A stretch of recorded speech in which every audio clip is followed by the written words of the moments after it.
उत्तराखंड में 2027 में विधानसभा का चुनाव होना है, लिहाजा सत्ता पक्ष और विपक्ष तैयारियों में जुटा है। बीजेपी की सरकार ने एक अभियान की शुरुआत की है, जिसे नाम दिया गया है कि उत्तराखंड सरकार चली गरीब के द्वार, जिस पर विपक्ष ने तंज कसा है।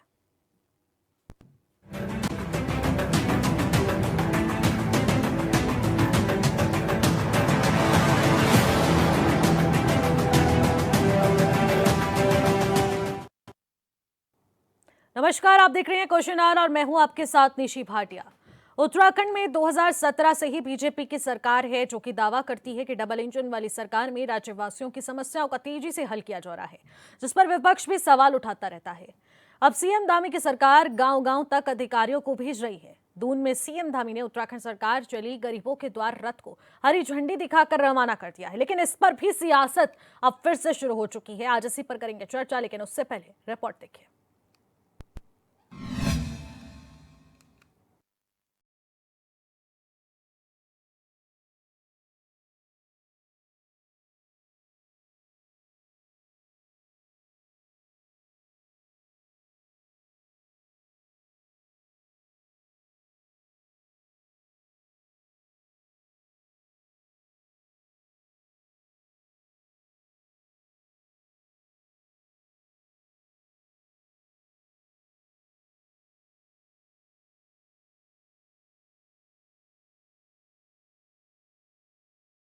देखिए, ये एक बहुत अच्छा अभियान प्रारंभ हो रहा है और इस अभियान के माध्यम से उत्तराखंड सरकार चली गरीब के द्वार 125 दिनों तक ये अभियान चलेगा।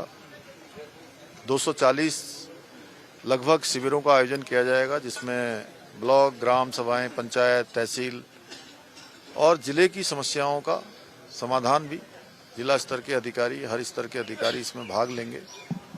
और जो लोग अपने घरों से दूर जाकर अपनी समस्याओं के समाधान के लिए प्रयास करते हैं, प्रयत्न करते हैं, उनको दूर जाने की आवश्यकता नहीं पड़ेगी।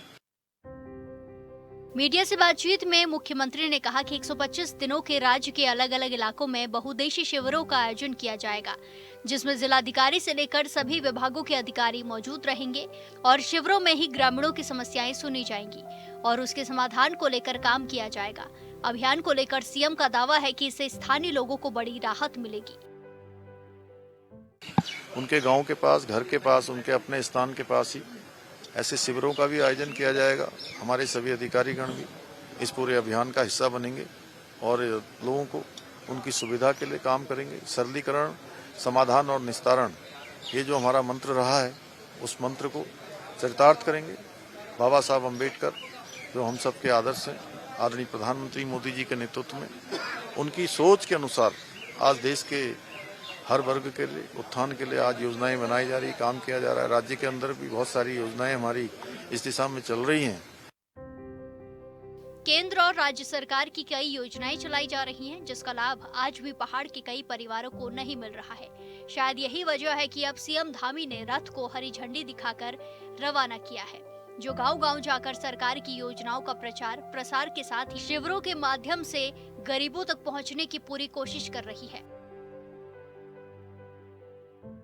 हमारा प्रयास है कि ऐसे हमारे शोषित वर्ग, वंचित वर्ग, हमारे अनुसूचित जाति, जनजाति के लोग, पिछड़े वर्ग के लोग, जो आज जिनके पास योजनाएं नहीं पहुंच पाती हैं, योजनाओं की जानकारी नहीं हो पाती है, उन सभी को योजनाओं की जानकारी भी हो, वो इसके लाभार्थी भी बने और मुख्य धारा से जुड़ सकें।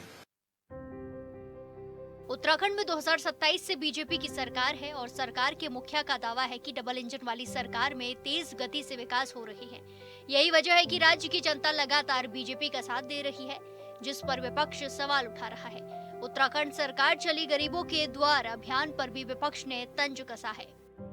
11 साल केंद्र की सत्ता में रहने के बाद और 8.5 साल प्रदेश की सत्ता में रहने के बाद अब पुष्कर सिंह धामी जी को ये याद आ रहा है कि बहुउद्देशीय शिविर रथ को जो है यहाँ से रवाना किया जाए, जिससे कि जो आम जनमानस तक केंद्र की और प्रदेश की जो योजनाएं हैं उनका लाभ पहुँच पाए और जो उनकी जो है समस्याएं हैं उनका निवारण किया जाए। बड़ी शर्म की बात है ये प्रदेश सरकार के लिए कि 8.5 साल सत्ता में हो गए और अब आप खुद स्वीकार कर कर रहे हैं। ये रथ का भेजना ही अपने आप में स्वीकार करना है कि पिछले 8.5 सालों से एक भी योजना केंद्र की या प्रदेश की रही हो वो आम जनमानस तक नहीं पहुंची। जनता पूछ रही है वो योजनाएं आज तक धरातल पे क्यों नहीं उतरी, वो योजनाएं कहाँ थी जो धामी सरकार जनता को बताना चाहती है। क्योंकि अब लग रहा है कि जिस तरीके से जनता में सरकार का विरोध बढ़ रहा है, जिस तरीके से बेरोजगार नौजवान मुखर होकर के सरकार की खिलाफत कर रहे हैं, जिस तरीके से प्रदेश की बेटियां, प्रदेश की महिलाएं, प्रदेश का हर वर्ग सरकार की नीतियों से नाखुश नजर आ रहा है। अब सरकार को दलितों की भी याद आ रही है, अब सरकार को जो है युवाओं की भी याद आ रही है। लेकिन जिस तरीके से भाजपा सरकार ने दमन चक्र चलाया हुआ है, जिस तरीके से प्रदेश में कुशासन है, दलित समाज के लिए आज तक कोई योजना धरातल पर उतरती हुई नहीं दिखी। और दलित समाज के लोगों पर जब अत्याचार हो रहे थे, उत्तरकाशी में 4 दलित बालिकाओं के साथ रेप की घटना हुई, आज तक उनको न्याय नहीं मिला। हरिद्वार का बेलड़ा कांड कौन भूला है। और तमाम दलितों पर अत्याचार को लेकर के प्रदेश के दलितों में आक्रोश है और उनका कोई भी विकास नहीं हो रहा है। 2027 में उत्तराखंड में विधानसभा का चुनाव है। चुनाव की तैयारियां भी तेज हैं। एक तरफ सत्ताधारी पार्टी बीजेपी तो दूसरी तरफ मुख्य विपक्षी पार्टी कांग्रेस अपने अपने तरीके से तैयारी में जुटी हुई है। चुनाव में इस बार उत्तराखंड की जनता किसका साथ देगी ये तो नहीं कहा जा सकता, लेकिन 2014 से बीजेपी लोकसभा और विधानसभा चुनाव नहीं हारी है। Bureau report HNN 24/7। तो अब ग्राफिक्स के जरिए समझ लेते हैं कि सरकार जो गरीबों के द्वार जा रही है आखिरकार उसके जरिए क्या कुछ होगा। मुख्यमंत्री ने रथ को हरी झंडी दिखा दी है और ये रथ अब गांव-गांव तक पहुंचेगा। बहुउद्देशीय शिविर रथ का फ्लैग ऑफ सीएम धामी ने खुद मौके पर पहुंचकर करा। 125 दिनों तक ये प्रदेश में अभियान चलेगा और 240 बहुउद्देशीय शिविरों का आयोजन यहां पर किया जाएगा, जिसमें जनता की समस्याओं को सुना जाएगा और वहां तक उन योजनाओं को पहुंचाया जाएगा जो कि केंद्र और राज्य सरकार दोनों की योजनाएं इस वक्त संचालित हैं। अभियान से योजनाओं का सीधा लाभ उन जनताओं को पहुंच पाएगा और उस गांव तक पहुंच पाएगा। क्या अभियान 2027 विधानसभा चुनाव का एक चुनावी एजेंडा है? ये एक बड़ा सवाल उठ चुका है। विधानसभा चुनाव की तैयारियों के लिए आखिरकार क्या इस रथ की जरूरत बीजेपी को पड़ी? 2017 से ही बीजेपी की डबल इंजन वाली सरकार प्रदेश में राज कर रही है, लेकिन 2027 टारगेट कितना ज्यादा मुश्किल हो जाता है। प्रदेश में 2014 से जब चुनाव हुआ और उसके बाद आज 2025 में किस तरीके से सरकारें बदलती गई और सरकारों ने किस तरीके से कार्य किया और अब इस रथ के जरिए आखिरकार क्या कुछ यहाँ पर योजनाओं को जनता के बीच पहुंचाया जाएगा, ये अपने आप में महत्वपूर्ण विषय रहेगा।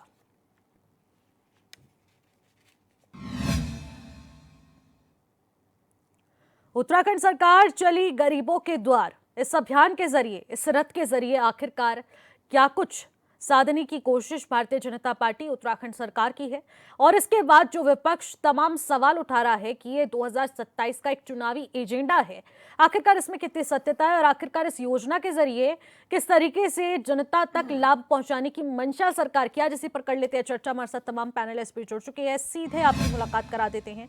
अनुपंत जो कि बीजेपी के प्रवक्ता है वो इस वक्त हमारे साथ स्टूडियो से जुड़ चुके हैं और संदीप चमोली जी जो कि कांग्रेस के प्रवक्ता है वो भी इस वक्त स्टूडियो से हमारे साथ मौजूद हैं। दीपक रावत यूकेटी के प्रवक्ता हैं वो भी हमारे साथ स्टूडियो से जुड़ चुके हैं और जय सिंह रावत जो कि वरिष्ठ पत्रकार हैं वो हमारे साथ सीधे वर्चुअली जुड़ चुके हैं। आप सभी मेहमानों का स्वागत करूंगी और संदीप जी आपका रुख करना चाहूंगी। यहाँ पर विपक्ष एक मजबूत विपक्ष की भूमिका निभाता हुआ नजर आ रहा है। एक उत्तराखंड सरकार चली गरीबों के द्वार, इस रथ को हरी झंडी दिखाई जाती है, तो दूसरी तरफ कांग्रेस के तमाम सवाल उठने लग जाते हैं। आखिरकार वो सवाल क्या है और आखिरकार इस रथ से कांग्रेस को क्या कुछ दिक्कत आ रही है? निशी जी, निश्चित ही आपको समझना पड़ेगा ये किस प्रकार से गरीबों की सरकार है।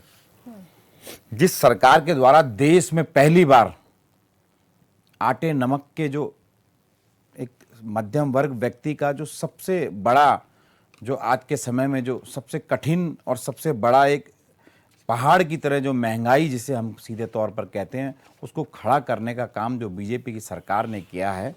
सरकार के द्वारा किस गरीब रथ की बात की जा रही है ये सोचने की विषय है। दूसरी बात, ये रथ की बात बार बार क्यों करते हैं? एक बार रथ की बात की, राम रथ की बात, तो इन्होंने लोगों को भ्रम में डालकर सत्ता हासिल की। और अब आप वर्तमान में स्थिति देख रहे हैं कि इस राज्य की क्या स्थिति है। देश की बात हम करेंगे, लेकिन पहले मैं अपने राज्य की बात करता हूँ। अगर आप महंगाई पे आते हैं तो राज्य 25 वर्षों में महंगाई में सबसे चरम जो महंगाई दर होती है उस पर हमारा राज्य खड़ा है। अगर आप बेरोजगारी पे आते हैं तो राज्य वर्तमान समय में बेरोजगारी में सबसे नंबर 1 हिमालय राज्यों की अगर हम बात करते हैं नंबर 1 श्रेणी में है। महिला अपराध की बात करिए, किसी भी चीज की अगर आप बात करिए तो ये राज्य किस चीज में आगे इनको बताना पड़ेगा। दूसरी बात, ये अकेली निशी जी ऐसी सरकार है जो इतने वर्षों तक जीएसटी के नाम पर पूरे भारत को, राज्य के लोग भी भारत में आते हैं, उनको लूटती रही और बाद में खुद उस जीएसटी को घटा के उसमें सुधार, जबकि लंबे समय से विपक्ष कह रहा था कि इसमें सुधार हो सकते हैं, उसको सुधार नहीं किया गया। और अब इतने साल बाद जब सुधार किए गए तो बेशर्मी की हद होती है कि बड़े बड़े पोस्टर बैनर लगाकर ये उसका शय लेने का काम कर रहे हैं। ये नहीं कह रहे हैं कि इतने साल से जीएसटी के दाम बढ़े हुए थे, वो हमने माना कि हमने गलत किया, जिसकी वजह से महंगाई चरम पर थी। एक आम आदमी जिसका अपना घर चलाना दुश्वार हो गया, उसको नहीं मानने का काम है। लेकिन तब दुख होता है जब लोग, इनके नेता अपने सोशल मीडिया प्लेटफॉर्मों से बड़े बड़े बैनरों से कहते हैं जीएसटी में लाभ देने के लिए नरेंद्र मोदी जी का धन्यवाद। अरे भैया, जब जीएसटी बढ़ाई थी तब क्यों नहीं आपने बैनर लगाए कि जीएसटी में बढ़ाने के कारण महंगाई जो हो गई है उसका भी धन्यवाद ले लेते। हमें स्पष्ट रूप से समझना पड़ेगा कि गरीबी से बीजेपी का दूर दूर तो कोई लेना देना नहीं है। कि देश के वही प्रधानमंत्री है जिन्होंने कहा था कि हवाई जहाज में वो व्यक्ति बैठेगा जो चप्पल पहनी होगी। अरे इन्होंने तो चप्पल पे भी टैक्स लगाने का काम किया। निशी जी, ये अकेली देश की ऐसी पार्टी है जिसने नमक, आटे, तेल पर इतनी खुदरा मूल्य इतने आगे कर दिया।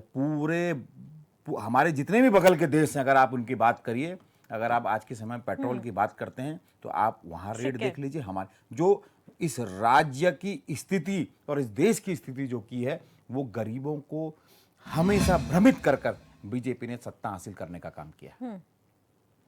बिल्कुल संदीप जी, और सवाल लाजमी है और वो जवाब मैं अनुपम जी से भी लूंगी, लेकिन दीपक जी मैं आपसे जानना चाहूंगी, आखिरकार एक तरफ हरी झंडी दिखाई जाती है रथ को, दूसरी तरफ सवालों का जखीरा तैयार हो जाता है और सरकार पर वो सवाल साधे जाते हैं कि आखिरकार उन योजनाओं को तो सही तरीके से धरातल पर नहीं उतारा जा रहा है, एक और योजना ले आई गई।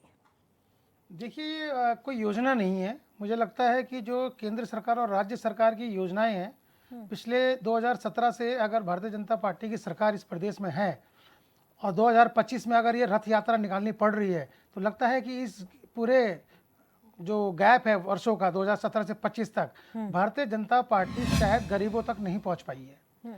यदि ऐसा नहीं होता तो शायद आज इस रथ यात्रा की आवश्यकता पड़ती ही नहीं। कहीं ना कहीं पर इनके जो मंत्री हैं, इनके जो विधायक हैं, या जितने भी जो प्रशासन के व्यक्ति हैं, वो शायद सही ढंग से गरीबों तक अपनी जो योजनाएं हैं उनको नहीं पहुंचा पा रहे हैं। अब जब चुनावी वर्ष ज़्यादा समय नहीं रह गया है चुनाव में, तो ऐसा लगता है भारतीय जनता पार्टी को ये आभास हो चुका है कि शायद उनके इतने शासनकाल में वो बहुत दूर हो चुके हैं गरीबों से। तो एक रथ यात्रा के माध्यम से, जो कि उनका परंपरागत एक तरीका रहा है अपनी पब्लिसिटी करने का, तो एक तरीके से वो अब इस तरीके से गरीबों तक पहुंचने की कोशिश कर रहे हैं। पर जहां पर आज उनको इस रथ यात्रा की आवश्यकता पड़ रही है, वहीं पर ये प्रश्न चिन्ह भी खड़ा हो जाता है, क्या है हम मान के चल रहे हैं कि आज से पहले तो रथ यात्रा इस प्रदेश में नहीं चली गरीबों के लिए, तो ये मान के चल रहे हैं कि गरीबों तक नहीं पहुंच पाई बीजेपी। कहीं ना कहीं पर लग रहा है जो इनके धाकड़ Dhami double engine, triple engine, अगर डबल इंजन की सरकार इस प्रदेश में है, ट्रिपल इंजन की सरकार इस प्रदेश में है, तो वो इंजन की गाड़ी क्यों नहीं पहुंच पाई गरीबों तक? क्यों आवश्यकता पड़ी आज एक रथ चलाने की?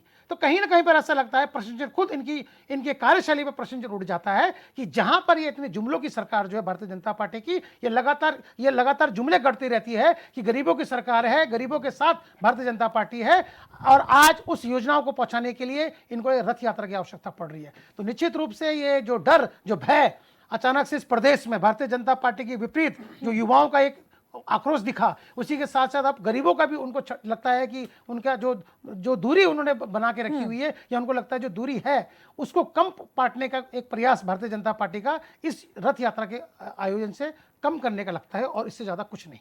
ठीक है जयसिंह जी, देखिए एक बड़ा सवाल यहाँ पर उठ जाता है, क्योंकि अभी हमने जिस तरीके से सुना और उसके बाद एक सवाल उठ रहा है चुनावी एजेंडा, टॉपिक ऑफ अट्रैक्शन। तो क्या इसे बहुउद्देशीय शिविर समझे या फिर टॉपिक ऑफ अट्रैक्शन या फिर कोई पॉलिटिकल मुद्दा? ये सरकारें तो राजनीतिक आधार पर ही चुनी जाती हैं, तो राजनीति करती हैं, तो इसमें कोई मेरे ख्याल से चुनाव देखे करती हैं, वो सभी जगह होता है। आप तो बिहार में आजकल चुनाव होने वाले हैं, तो बिहार के लिए आप देख रहे हैं कितना हो रहा है। कांग्रेस के जमाने में होता था, अभी हो रहा है। सवाल ये नहीं, सवाल इसका है कि बहुउद्देशीय जो शिविरों का है, और ये आज धामी जी ने जो उसका किया है, ये रथ का जो फ्लैग ऑफ किया है, ये बहुत सराहनीय कार्य है, अच्छी बात है। ये लोकतंत्र है। लोकतंत्र किसका? सरकार जनता की होती है, तो सरकार जनता के पास जाती है, तो अच्छी बात है। बजाय सरकार जनता सरकार के पास आए, वहां धक्के खाए, उससे ये सरकार के पास जाती है, अच्छा ट्रेंड है। और लेकिन हमारी सरकार को ये भी ध्यान रखना चाहिए कि आपके जो कार्यक्रम पिछले जो चले उनको भी तो याद रखो भैया। हाँ। ये बहुउद्देशीय शिविर उत्तराखंड में निरंतर चल रहे हैं, पहले से चल रहे हैं, ब्लॉक स्तर पर चल रहे हैं, ये आज नहीं चल रहे। और मल्टीपर्पज उसमें शिविर होते हैं, उसमें मेडिकल का भी होता है, लोगों को पेंशन के समाधान भी होते हैं, राशन कार्ड के भी होते हैं। जो जनता की जो समस्याएं, सारी समस्याएं सुनी जाती है, उनमें सारे अधिकारी आते हैं। तो ये इसमें नया क्या है? मुझे नया कुछ नजर नहीं आता, लेकिन ठीक है। अब इसमें ये होगा, थोड़ा आप इसको, जो आपका मुहिम है जनता के पास जाने का, जनता के द्वार जाने के बाद ये बहुउद्देशीय शिविर लगाने के बढ़ जाएंगे।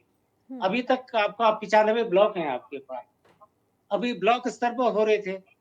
तो अभी आपने कहा कि ये 240 या कितने होंगे, 240 लगभग डबल करीब हो जाएंगे। हाँ। तो अच्छी बात है, ये फिर और करीब आ जाए। तो अभी आप इसको और बढ़ाएं, अगर न्याय पंचायत स्तर तक भी बढ़ाएं इनको, तो और अच्छी बात होगी। वो 600 के आसपास हमारी न्याय पंचायतें हैं, तो सरकार सामर्थ्य देखती है। जब ठीक है। बहुउद्देशीय शिविर लगता है, तो सारा तामझाम सरकार का, जिले का, वहाँ इकट्ठा हो जाता है। मतलब उस दिन एडमिनिस्ट्रेशन का कोई दूसरा काम नहीं होता, और नहीं होता। अगर सरकार, ये व्यवहारिक बात है कि जिला प्रशासन साल भर ऐसे ब्लॉकों में घूमता रहेगा, तो दिक्कत पड़ेगी। इसके लिए भी सरकार को कोई समाधान ढूंढना चाहिए। एक तो बढ़ना चाहिए, दूसरा ये है कि ब्लॉक न्याय पंचायत स्तर तक लोगों को इस तरह के शिविर लगेंगे, तो वो ज्यादा लाभकारी होगा। लेकिन ये अस्थायी चुनाव के लिए आपका इसका लाभ हो सकता है, जनता को भी फायदा होगा, तो आपको भी फायदा हो, तो जनता को क्या लेना है? आपको वोट दे देगी, तो बात नहीं। लेकिन ये स्थायी समाधान आपका नहीं है। स्थायी समाधान ये है कि आप ग्राम सरकार को, आप कहते हैं सरकार गांव में जाए, अरे गांव में ऑलरेडी जो सरकार है उसको मजबूत करो ना। अब जो आपका संविधान का 73वां संशोधन है, पंचायती राज का, त्रिस्तरीय पंचायती राज का, उसको मजबूत करो। जो गांव की सरकार है उसको मजबूत करेंगे, तो बात यही जो आपका उद्देश्य है वो वहां पूरा हो जाएगा। अभी 4-5 दिन पहले की बात है, मैंने मुख्यमंत्री जी से बात की थी।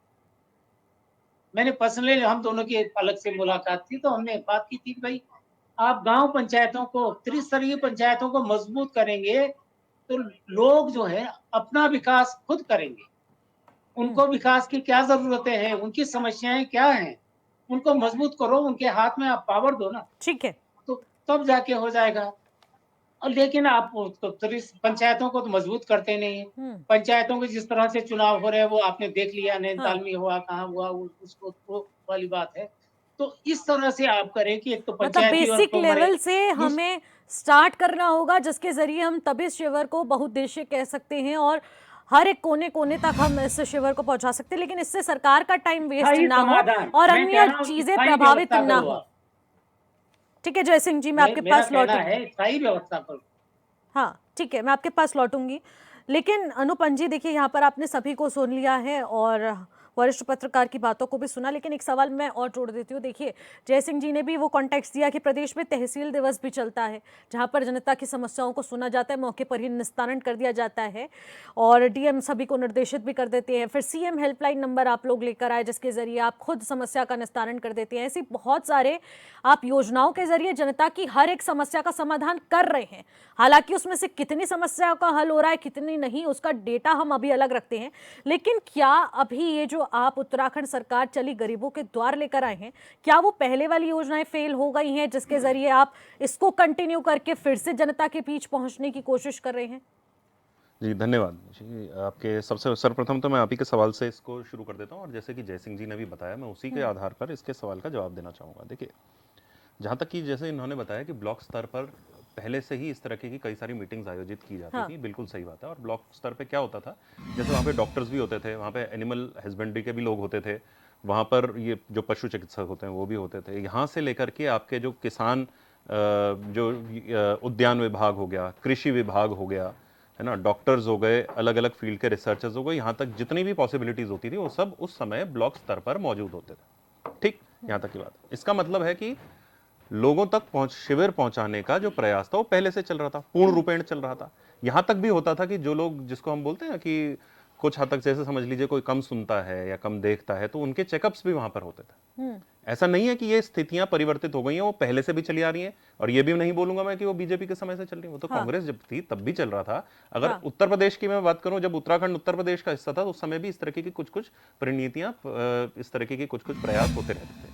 ठीक, अब बात आ जाती है कि न्यायिक लेवल पर क्या होता है। न्यायिक लेवल पर भी जो आप बोल रहे हैं, तहसील दिवस की आपने बात करी, या आपने बात करी कि किसी दिन एक तरह का मेला जो लगता था तहसील उसमें, वो अभी भी चल रहा है, वो अभी भी लगेगा। लेकिन अब समझना पड़ेगा कि ये रथ यात्रा की जिसकी हम बात कर रहे हैं, वो क्यों निकली है। देखिए, अभी क्या हुआ है उत्तराखंड में, जिस तरह की आपदा आई है, जो ये हमारी व्यवस्थाएं तो वो तो सुचारू रूप से चली रही हैं, उसके ऊपर तो कार्य हो ही रहा है। लेकिन जो अभी जैसे आपदा आई है, क्या वो सारी की सारी इंफॉर्मेशन पहुंच रही है सेंटर पे? क्या वो प्रधानों के तहत, क्या वो जिला अध्यक्षों के तहत, या ब्लॉक प्रमुखों के तहत, या अगर हम बोलें कि जो वहां पर कार्य कर रहे हैं लोगों, उनके तहत में वो सारी इंफॉर्मेशन पहुंच रही है, वो उतनी अच्छी तरीके से उसका एनालिसिस कर पा रहे हैं या नहीं कर रहे हैं? तो जिसको बोलते हैं check and balance. Presidential democracy एक किताब है मिस्टर धमीजा की। हालांकि मैं प्रेसिडेंशियल डेमोक्रेसी, मैं ये नहीं बोल रहा हूँ कि वो एक आइडिया है जिसके ऊपर हम लोग काम कर रहे हैं, लेकिन प्रेसिडेंशियल डेमोक्रेसी बहुत अच्छी बात उन्होंने कही। उन्होंने बल्कि दो बातें की। एक, उन्होंने बोला कि the theory of check and balances has to be there. Check and balances, जब आपकी यात्राएं निकलती हैं तो उससे चेक एंड बैलेंसेस भी हो जाता है। अच्छा, दूसरी बात क्या होगी, ये प्रत्यक्ष रूप में चल रही है, रथ तो चल रहा है ना आपका, हर जगह पर जाएगा। भाई, गांव के लोग भी तो बताएंगे कि हमारे यहाँ आया था कि नहीं आया था, या वहां के जो नेता होंगे वो भी तो बताएंगे कि ये इतनी इतनी कंप्लेंट्स हम लोगों ने डाली थी, भाई इसके ऊपर में कोई कार्य हुआ या नहीं हुआ, बताएंगे ना। तो पब्लिक के सामने आप अपना एक खाली चिट्ठा दे रहे हैं, जिसपे वो हस्ताक्षर करके बता देंगे कि इससे हमको बेनिफिट हुआ है या नहीं हुआ है। अभी तो निकला है। तो हम लोग ऐसा कोई कार्य जब हम करते हैं, जब पब्लिक के बीच में जाते हैं, तो हम पूरा रिपोर्ट कार्ड लेके ही तो जा रहे हैं। मैं अपनी गाड़ी वहां पर लेके चले जाऊंगा, वहां पे भाई कैमरा भी होंगे, अब तो सबके पास में फोन पड़े हुए हैं। कोई आपस में बात करेगा, बताएगा कि भाई आप लोगों ने ये काम नहीं करा, वीडियो भी आपके पास में पहले ही पहुंचेंगे कि नहीं पहुंचेंगे। तो कुछ तैयारियां जो हैं, हम लोगों ने कुछ चीजें करी होंगी, इसीलिए तो हम पब्लिक के पास में जा रहे हैं। और कई जगहों पर ये भी मैं आपको बता रहा हूं, हम लोगों को ये भी होगा कि हम लोगों को बैकलैश भी होगी, क्योंकि आपदा हुई है, नुकसान हुआ है लोगों का। उस हद तक जो सपोर्ट सिस्टम्स हैं वो किस हद तक लोगों पे पहुंचे हैं, किस हद तक नहीं पहुंचे हैं, उन सब की कंप्लेंट्स भी होंगी।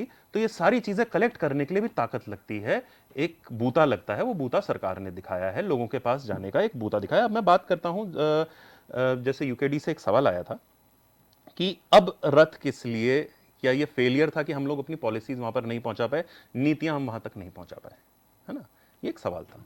देखिए, सर्वप्रथम तो अगर ये पॉलिटिकल एजेंडा भी है और इससे पब्लिक को कोई बेनिफिट हो रहा है, तो पॉलिटिकल एजेंडा अगर पब्लिक को बेनिफिट नहीं हो रहा होगा तो हमारे ऊपर पड़ जाएगा साहब। हमारे लिए तो चुनाव में वो नुकसानदेह हो जाएगा। क्या हम जनता को इतना मूर्ख मान के चल रहे हैं कि ये एक चुनावी एजेंडा और पब्लिक उसमें बह जाएगी?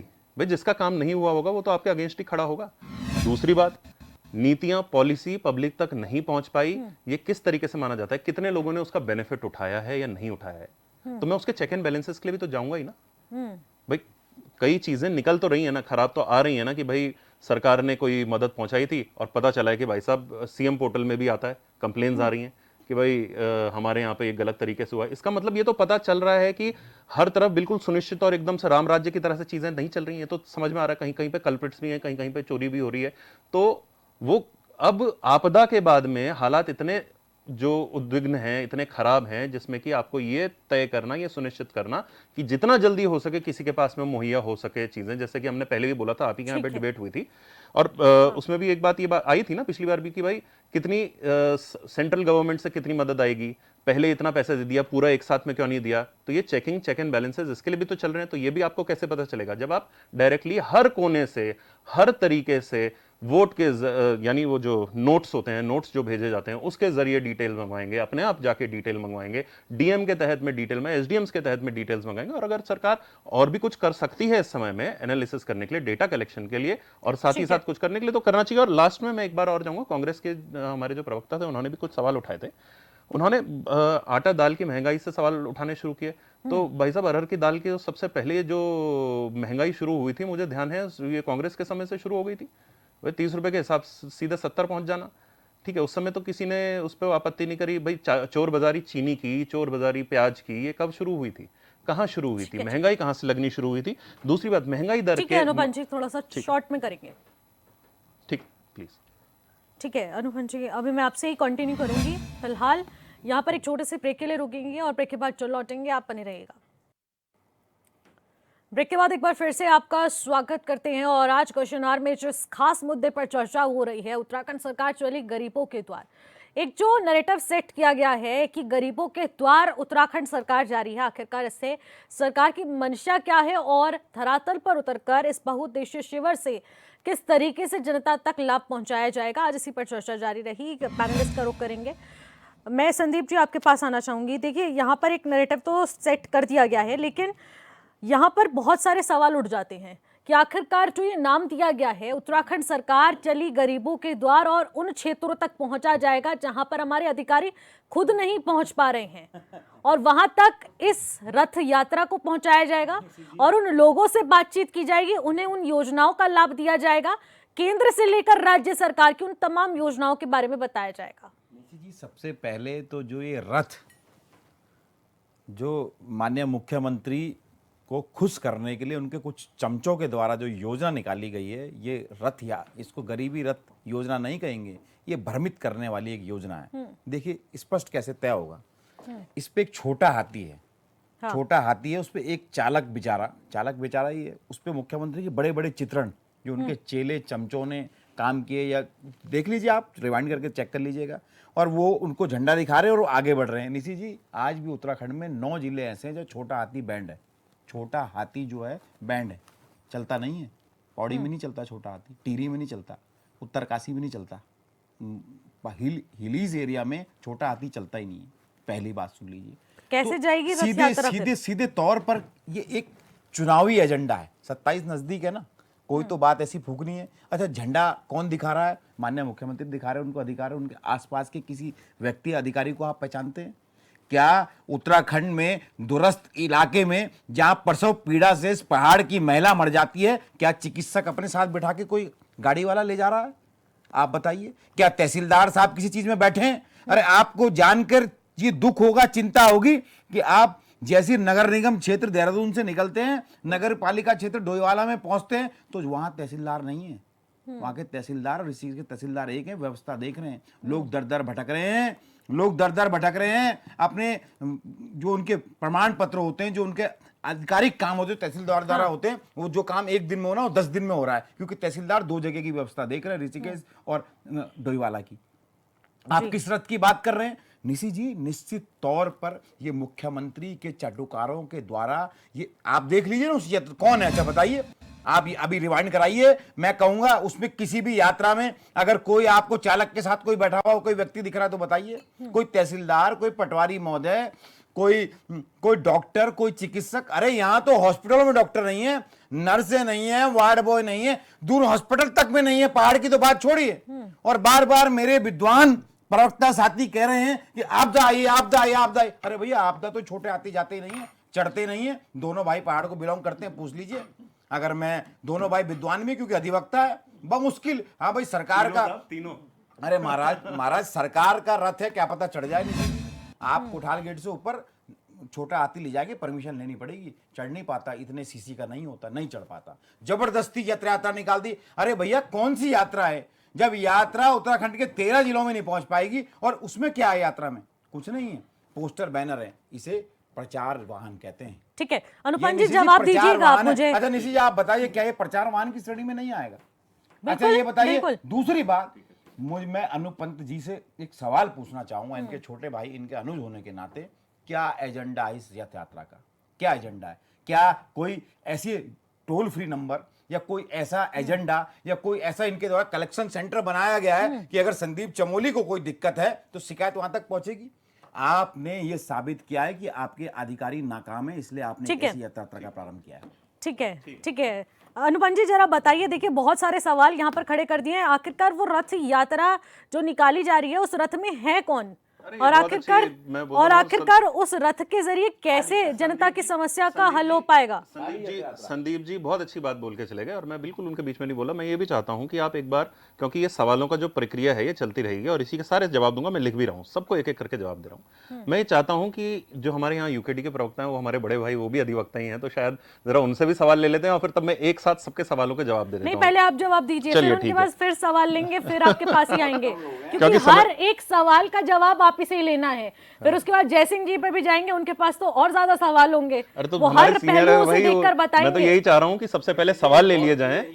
पहले आप ये वाला सवाल का जवाब ठीक है। दीजिए, फिर आते हैं। निशी जी आज मुझे हुआ है कि भाजपा में ऐसे लोग भी हैं जो सुनना चाह रहे हैं, बहुत बड़ी बात है। अरे साहब, अब तक तो लड़ जाते हैं भैया, एक आधे तो मारने को आ जाते हैं। निशी जी इस चैनल से मैं कई बार जाते हुए सोचता हूँ कहीं 4 आदमी बुला के मुझे पिटवा ना दें। ये भाई गवाह हैं भैया, संदीप ठीक है। भाई, भैया, भाजपा वालों संदीप भाई ऐसे- ने पहले ही बड़ा भाई बना दिया छोटे भाई को। उम्र तो तुमने मुझे मेरी पहले ही अपने से ऊपर कर दी अरे है। नहीं, बड़े भाई हो यार। चलिए अब अनु जी, अब सवाल आ पर जाते हैं। आते हैं। देखिए सवाल सिंपल सा है कि देखिए ये बोल रहे हैं कि गरीबों के पहली चीज जो हम समझ में आ रही है सारे जो भी, क्योंकि उन्होंने एक भूमिका इसमें बांधी है ना, उस भूमिका के तहत में सवाल 2 इसमें से नजर आ रहे हैं। एक कि गरीबों के द्वार में बाकी के लोग नहीं पहुंच पाए, जो कि यूकेडी के जो हमारे प्रवक्ता थे उन्होंने भी बोल दिया था। और दूसरी बात इन्होंने बोला है कि प्रचार वाहन है, छोटा हाथी है, वो हर जगह पे नहीं जा सकता। साहब मुझे एक बात बताइए कि क्या इसी टेम्पो को लेके चले गए? भाई सरकार है, मान लिया कि हम लाइबिलिटी स्टेट्स में आते हैं, पर इतने भी गरीब नहीं है कि और जगहों के लिए दूसरी गाड़ियां नहीं होंगी। ये सिर्फ एक तरीके के लिए मखौल करने के लिए जब जो सवाल बन जाता है ना, दिखावे में। तो लेकिन हरी झंडी अब समय हरी झंडी तो मुख्यमंत्री इसी को दिखा रहे हैं बिल्कुल, ना। वो सारी 100 गाड़ियां थोड़ी ना दिखाएंगे। समझिए जब बात क्या जब हुई है। इलेक्ट्रिक वाहन को हरी झंडी दिखाई जाती है तो हमें मैडम, पता होता है ना कि यही बस अब चलेगी। मेरी बात समझिए ना, आपका सवाल मैं समझ चुका हूं, मेरी बात समझिए। जैसे कि अगर मुझे 13 जिलों पे अपनी गाड़ी भेजनी है, मेरा प्रमुख उद्देश्य इसमें क्या है मुझे बताइए। प्रमुख उद्देश्य है कि मैं सब लोगों के घर पर पहुंचूं, मैं किसी भी तरीके से पहुंचूं, मुझे उसमें से डेटा उठाना है। मैं बाइक पे पहुंचूं, मैं बाइक पे पहुंचूंगा, मैं मैक्स लेके पहुंचूं, मैं पहुंचूंगा। जितनी जगहों पर ये जा सकती है, इलेक्ट्रिक वाहन जा सकता है, उतनी जगहों पर इलेक्ट्रिक वाहन जाएगा। जितनी जगहों पर इलेक्ट्रिक वाहन नहीं जा सकता, इसमें समझने वाली बात, इसमें मतलब इतनी प्रचंड बात नहीं है। ये तो सिर्फ एक तरह का, अब ठीक है वो विपक्ष में हो, उनको कोई ना कोई तो पॉइंट उठाना था इसमें, क्योंकि बात ये हो गई कि भाई ये अच्छी पहल है, अब अच्छी पहल को तोड़ना है तो उनको जवाब देना उनकी जवाबदारी बनती है। भाई साहब प्रवक्ता है, वहां से सवाल उठ जाएगा कांग्रेस डिपार्टमेंट से। अब सेकंड बात में आ जाता हूं, जब इन्होंने बोला कि आपदा आई है, मैं ये कहता हूं कि अभी इस समय पर कार्य हो ही रहा है, आपदा के राहत का कार्य चल रहा है।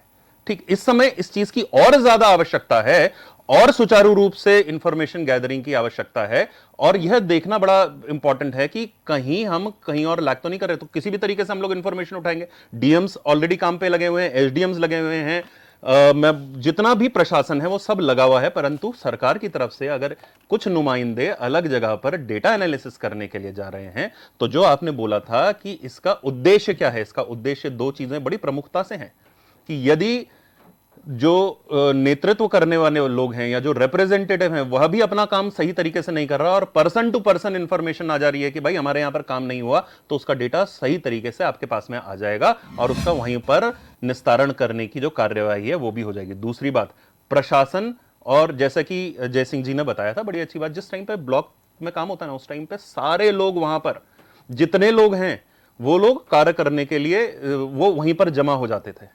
ये बात समझ में आ रही है ना हमको?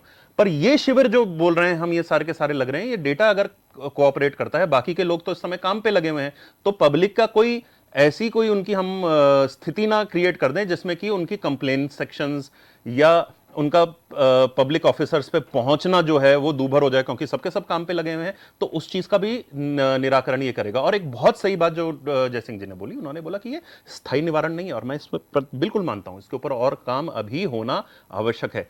किस तरीके से होगा, पहाड़ी राज्य के हिसाब से किस तरीके से होगा, और इसमें कई आगे भी समस्याएं आएंगी, कई तरीके के परिवर्तन होंगे, क्योंकि जिस तरह से कई जगहों पे लोग रह रहे हैं, पॉपुलेशंस कहां पर पहले ज्यादा थी अब स्कैर्स हो चुकी हैं, और कहां पर किस किस तरीके के आयोजन होंगे। जैसा कि भाई साहब ने बोला, बड़ा स्पष्ट है, 13 जिलों में ये नहीं जा सकता ऐसा नहीं है, परंतु उसके बाद भी कई जगहों पर गाँव में नहीं जा सकता। तो वहां तक इंफॉर्मेशन कैसे जाएगी, वहां तक पब्लिक कैसे जाएगी, इन सब के ऊपर ऐसा नहीं कि हम बिल्कुल आज की डेट में बिल्कुल भगवान हो गए और हो भी नहीं सकता कोई, परंतु ये सारी चीजें, ये सारे ऑब्स्टेकल्स हैं हमारे पास में।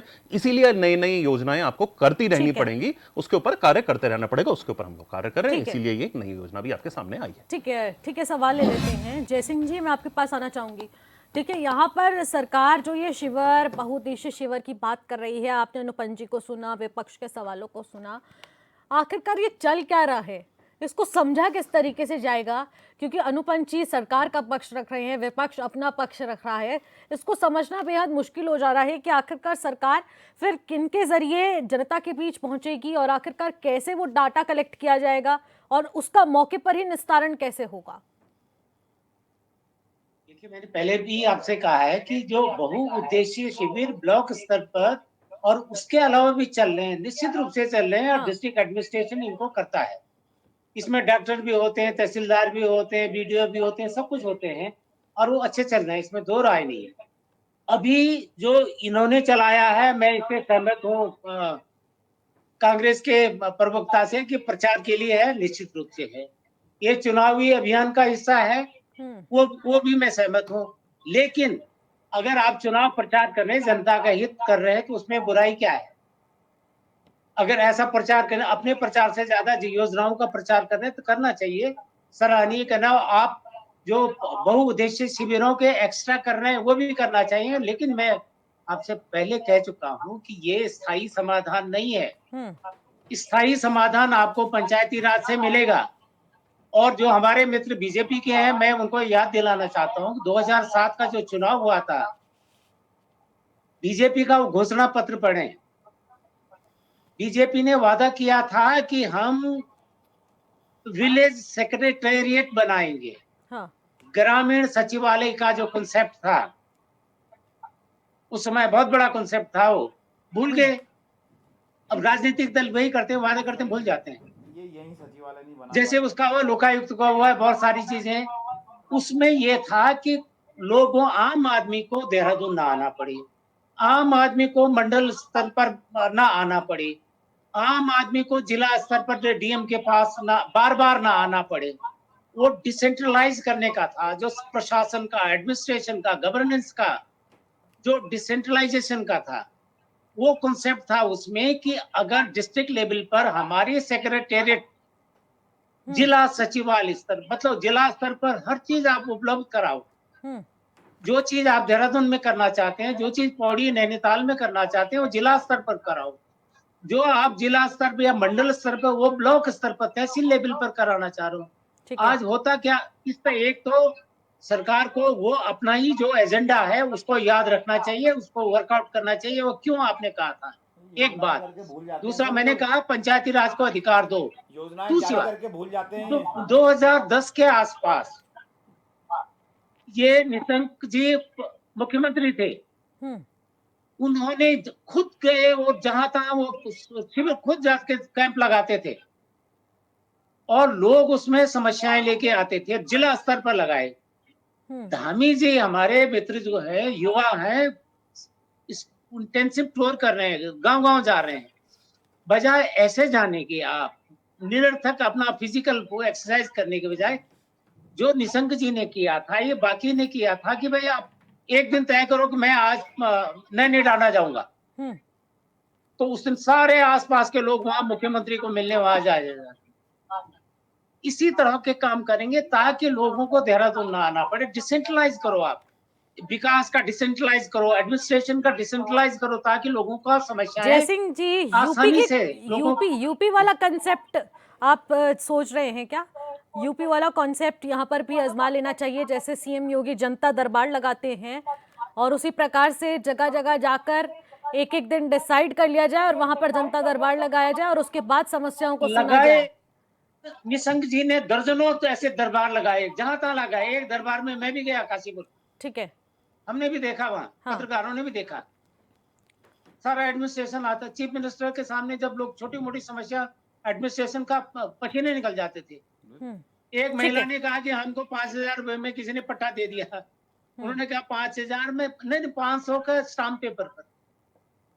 हक्का बक्का रह गए कि फिर से कभी ऐसा हो सकता है कि सरकारी जमीन आपने दे दिया, तो वो चीज है, आपको समझ में आएंगी, सारे लोग मिलके आएंगे। ठीक इस है, तरह से आप जनता के द्वार सरकार जा ठीक है पाएगी।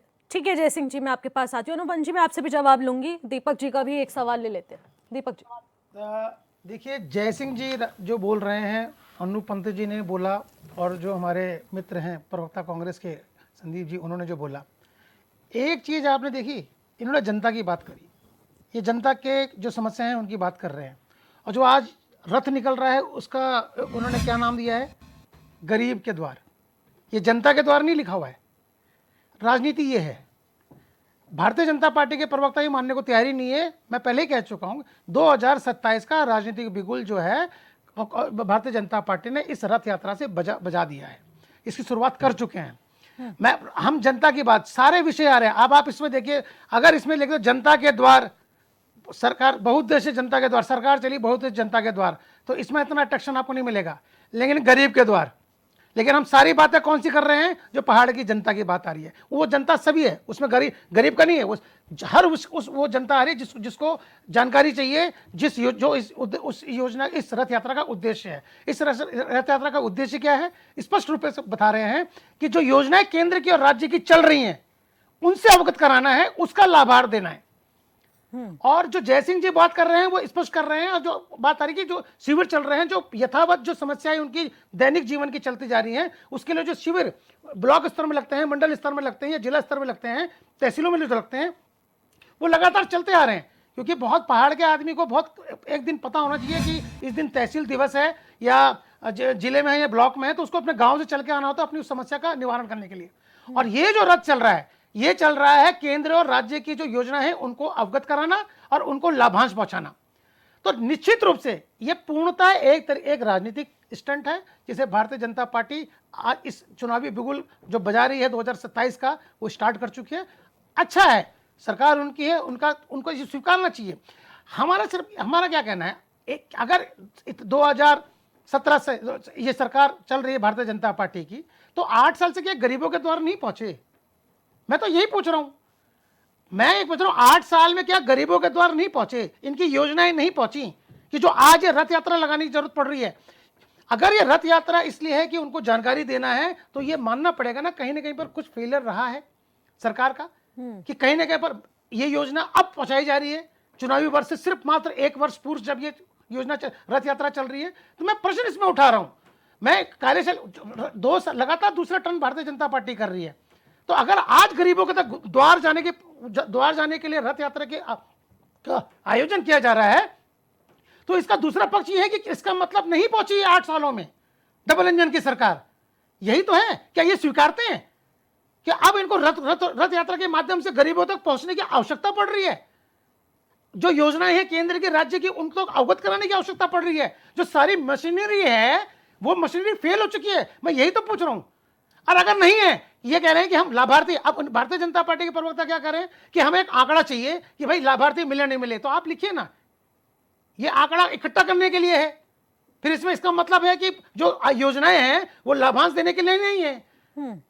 क्योंकि जब हम इसके तथ्यों में जाएंगे तो निश्चित रूप से यदि 240 शिविर लगने हैं, तो 240 शिविर कहां लगने, कैसे लगने हैं और किस स्वरूप में लगने हैं, ये जरूर होगा। लेकिन कहीं ना कहीं मेरे प्रश्न चिन्ह भी हो रहा है, ये सरकार अभी 2 साल 3 साल पहले तो बनी नहीं है, 8 साल से चली आ रही है। तो कहीं ना कहीं प्रश्न चिन्ह उठता है कि कहीं ना कहीं गरीबों तक नहीं पहुंचे, अब पहुंचने की आवश्यकता। जवाब दे लेता हूँ। ठीक है, जवाब।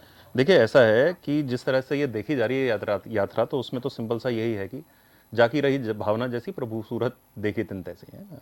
अब इसमें क्या है कि आप रथ यात्रा में किस नाम से निकाली जा रही है, किस कलर की निकाली जा रही है, किस टेम्पो में निकाली जा रही है, इस तरह के सारे सवाल आप उठा सकते हैं। मैं सीधा सा इनके एक जो प्रमुख जो ये बात कर रहे हैं कि ये राजनीतिक रूप से किया जा रहा है, मैं कह रहा हूँ जी राजनीतिक रूप से भी वही करेगा जो राजनीतिक रूप में लोगों के जवाबदेही रहा हो, जवाबदेही जिसके ऊपर में रही हो, लोगों का जवाब दिया हो, लोगों के ऊपर कार्य करा हो, इसीलिए वही कर सकता है इस तरीके का काम। राजनीतिक है, हम जो राजनीतिक पार्टी है तो राजनीतिक रूप से तो कार्य करेगी। सरकार भी जो अगर हम बात कर रहे हैं, सरकार भी राजनीति की तरफ से चलती है कि नीति होती है ना, राज्य की नीति होती है, राज करने की नीति होती है, लोगों तक अपनी पॉलिसीज को पहुंचाना। अगर किसी के पास में नहीं पहुंची है, आप कह रहे हैं कि किसी के पास नहीं पहुंची, अरे साहब ऐसा कैसे हो सकता है जब ये पहुंची है, लोगों को लाभार्थ हुआ है। इसीलिए तो अब हम ये कह रहे हैं कि भाई लास्ट पर्सन जो गांव के बिल्कुल सुदूर है। मैं एक छोटा सा एग्जांपल देके बताता हूं कि घसियारी योजना के तहत में जो गाय के लिए चारा था वो बन के उसमें आ रहा था, पैकेट्स में आ रहा था। कई सारे किसानों ने, मेरे भी गाँव में, हमारे भी, हम लोगों ने भी अपने गायों को पहले दिन दिया, उसके बाद से उन्होंने वो गाय ने खाया ही नहीं। तो हमने ये मान लिया अरे यार ये बेकार चनू नहीं था। मैं अपनी रिसर्च की बात कर रहा हूँ कि पंजाब से लेकर और कई यूपी के भी कई क्षेत्रों में इस तरीके के जो ये कंपनीज हैं जो ये अचार, उसको अचार बोलते हैं, वो अचार नहीं होता पर वो क्या है कि सब कुछ का मिक्स है। बेसिकली वो न्यूट्रिशियस फूड देने का एक तरीका है। हाँ। वो उनसे जब बात करी, उन्होंने कहा शुरुआत में इसी तरीके का कार्य होता है और हल्के हल्के गाय को उसकी आदत पड़ जाती है, उसके बाद में उसको खाना शुरू करती है। हम लोगों ने हमारे यहाँ, चलो क्योंकि मुझे पता था तो मैंने उसको रखा अपने सिस्टम में, हम लोगों ने अपना हल्के हल्के गायों को आदत पड़ी। लेकिन बाकी के जो गांव के लोग थे उनको ये तो पता चल गया था कि इस तरीके का घसियारी योजना में हमको ये सब मिल रहा है, ये सारी चीजें मिल रही है, परंतु पहला फेलियर में उन्होंने उसको साइड ऑफ कर दिया। उन्होंने कहा शायद गाय नहीं खा रही। तो ये बताना, उनके पास तक पहुंचना। अब क्या होता है कि हल्के हल्के जब लोग वापस अपने क्वेश्चंस करते हैं, दो चीजें होती हैं। आपका डॉक्टर जो ये पशु चिकित्सक है वो जाके आपको बता देता है कि भाई आपके जो ये जो खाना आ रहा है इट इज हाईली न्यूट्रिशियस, सारी चीजें उसको बता देता है। लेकिन क्वेश्चन वापस वो उनसे कर रहे हैं कि नहीं कर रहे हैं, डॉक्टर के पास जाके अपनी समस्या बता रहे हैं नहीं बता रहे हैं, इस तरह की कई सारी जो खामियां हैं या जिसको हम बोलते हैं लैप्स बोल रहे हैं, ये हैं, रहेंगे भी। और इन्हीं को कम करने के लिए अलग अलग नीति नियंत्रण जो होते हैं वो अलग अलग पॉलिसीज निकालते हैं। दूसरी चीज हम कह रहे हैं कि भाई साहब ने बात करी अभी कांग्रेस के प्रवक्ता ने, और सर ने भी बात करी कि जो 2007 में जब हम बात कर रहे थे कि पंचायती नियमों के तहत में हम लोग डिसेंट्रलाइजेशन की बात कर रहे थे। देखिए 2007 में और आज के समय में क्या फर्क है। क्या उस टाइम पे सीएम पोर्टल में इतनी आसानी से फोन करके चीजें आ जाती थी, कंप्लेन्स हो जाती थी। मैं ये नहीं कह रहा हूं कि मैं उसका बहुत बड़ा पक्षधर हूं आज भी, और मैं ही नहीं, मेरे परिवार में भी इस तरीके की पक्षधर है, क्योंकि उसी बेसिस पे हम लोगों का काम रहा है, चाहे मेरे पिताजी का रहा हो, चाहे हमारे ताऊजी औरों का रहा हो, मेरा भी उसी पक्ष में है कि भाई decentralisation is of utmost importance. लेकिन जो उसके छोटे छोटे अभ्यंग थे ना, कि आप लोग क्या अपनी कंप्लेंट्स पहुंचा पा रहे हैं क्या? अगर कल की डेट में मैं ये कहता हूं कि कोई अफसर आपके साथ में बदतमीजी कर लेता है तो आपकी कंप्लेंट्स वहां तक पहुंचती नहीं थी। आज की डेट में आसानी हो गई है ना आपके लिए, तो काफी हद तक हम लोगों को ईज ऑफ एक्सेस मिले हैं, काफी आसानी से हम लोग अपनी कंप्लेंट्स दर्ज करा सकते हैं। परंतु हाँ, जहां हम बात कर रहे हैं कि वहीं पर सचिव बैठे हैं या वहीं पर कोई स्पेसिफिक डिपार्टमेंट्स ऐसे बैठे हैं जो कि उसका पूरा नियंत्रण करते रहे, वह भी होगा। और ये उम्मीद केवल भाजपा की सरकार से करी जा सकती है, क्योंकि इस तरीके की हरकतें हम लोग करते रहे हैं। इसको हरकत इसलिए बोलते हैं कि जहां पे मृत शरीर बैठता है, मृत शरीर में हरकत नहीं होती, जो जीवंत शरीर होता है उसमें हरकत होती है। वही हरकत जो है भाजपा कर रही है, दिखा रही है, इसलिए लोगों को उम्मीद भी है, सवाल भी इसीलिए हमसे किया जा रहा है। अनुपम जी, फाइनल कमेंट लेने की बारी आ चुकी है। संदीप जी फाइनल कमेंट लेना चाहूंगे, 10 सेकंड में बात रखिए। निशी जी, ये स्पष्ट रूप से ये गरीब रथ नहीं है, झांसा रथ है, जो प्रदेश के मुख्यमंत्री द्वारा गरीबों को झांसा देने के लिए बनाया गया है। उस रथ की अगर वेशभूषा, रूपरेखा और कार्य करने का तरीका देखें तो मैं जहां तक समझ पाया हूं कि यूके 17 नंबर का वो छोटा हाथी है, देशराज कर्णवाल जी की एक खूबसूरत सी तस्वीर उसमें लगी है, मुख्यमंत्री उसके बगल में लगे हैं, और जहां जहां देशराज कर्णवाल जी फोटो खिंचा सके वो योजनाएं वहां लिखी हुई हैं, और वो उनकी विधानसभा की तैयारी करवा रहा है, क्योंकि वो पिछली बार चुनाव हार गए थे। किस लिए आ रहे थे? क्योंकि उन्होंने अपने क्षेत्र में काम नहीं किया था। स्पष्ट रूप से प्रदेश की जनता इस रथ को झांसा रथ की तरह देख रही है, और इनके झांसे में 27 में इस प्रदेश की जनता नहीं फंसने वाली है। ठीक है, Deepak Rawat ji final comment 10 second. देखिए निशी जी, 4 महीने ये यात्रा चलेगी, और निश्चित रूप से जब भारतीय जनता पार्टी के प्रवक्ता 120 दिन तकरीबन इतना ही आएगा। हाँ। इतना ही आएगा, 4 महीने का करीब इन्होंने एक एस्टिमेट बनाया हुआ है। तो 4 महीने रथ चलने वाली है, 2-3 दिन कम करो उसमें। हाँ, 4 महीने तक कर्म चलेगी। और भारतीय जनता पार्टी के नेताओं के और मुख्यमंत्री की बातों को अगर हम स्वीकार भी कर लें, मान लेते हैं कि जरूर गरीबों तक ये बात पहुंचेगी और गांव तक ये जाएंगे, 4 महीने बाद इसके हम निश्चित रूप से भारतीय जनता पार्टी के प्रवक्ता या स्वयं मुख्यमंत्री इसका आंकड़ा जरूर प्रस्तुत करें कि किस प्रकार से उन्होंने कितने इस 240 शिविरों में कितने लोगों का इसमें उपयोग हुआ, कितने लोगों तक ये रथ पहुंचा और कहां तक ये पहुंचा। यदि ये जैसे सुदूर प्रांत के रहने वाले लोगों तक पहुंचने की बात भारतीय जनता पार्टी के प्रवक्ता कर रहे थे, यदि वहां तक ये पहुंचता है तो निश्चित रूप से एक अच्छा कदम है, चाहे वो राजनीतिक ही क्यों ना हो। ठीक है, जयसिंह जी फाइनल कमेंट लेना चाहूंगी आपसे। देखिए, राजनीतिक करिए, राजनीतिक दल है, राजनीति करेंगे, वोटों की राजनीति करेंगे, वो तो ठीक है, लेकिन उसका लाभ मिलना चाहिए। अभी आपने कहा 120 दिन ही क्यों, जनता के लोकतंत्र है, आपको 365 दिन जनता के पास के द्वार होना चाहिए। हाँ। लेकिन 365 दिन डीएम गांव-गांव नहीं घूम सकता है, आप समझे नहीं, और नहीं तहसीलदार घूम सकता। उसके लिए कोई ऐसा आपका मैकेनिज्म होना चाहिए कि ताकि 365 दिन आप जनता की बात सुने। उसके लिए मैंने कहा था आपको डिसेंट्रलाइजेशन एडमिनिस्ट्रेशन का, गवर्नेंस का करना चाहिए। दूसरी बात ये होती है कि अभी आप करें जनता के द्वार, जो बीडीसी की मीटिंग होती है वहां जिला स्तर का अधिकारी नहीं पहुंचता है, डीएम नहीं पहुंचता है, एडीएम नहीं पहुंचते हैं, आप उन पर क्यों नहीं ध्यान देते? तहसील दिवस, ये तहसील दिवस, अरे वो आपके अगेंस्ट में बोल रहा हूँ, सुन तो लो। वो आप ही अगेंस्ट बोल रहे, सुन तो लो पहले, इसीलिए तो ये निकाला जा रहा है। Sorry sir, please continue. बात रखिए। हाँ, मैं ये कह रहा हूँ तहसील दिवस जो है बिल्कुल निष्क्रिय जैसे हो गया, वहां समाधान लोगों का नहीं हो पा रहा है, लोग आ नहीं रहे। इधर हम पोखरी से सुनता है मैं क्योंकि एक आई कंप्लेंट, तहसील दिवस सारे लोग तामझाम बैठे, कभी 2 आई 3 आई, ऐसे नहीं आती है। किसी भी तहसील दिवस पर 100 से ज्यादा कंप्लेंट लोगों की नहीं आ रही है। इतना बड़ा तहसील होती है, क्यों नहीं आ रही है? इसका मतलब लोगों को समाधान नहीं मिल पा रहा है। तो आप इन चीजों, वो ठीक है, मल्टी प्रोज होना चाहिए। आप गरीबी हटाने, विकास कर रहे हैं कि कई रास्तों से आप कर रहे हैं, तो करो, आप राजनीति भी करो। और दूसरा याद रखो, आप विकास का काम करो, पॉजिटिव काम करो, नेगेटिव मत करो।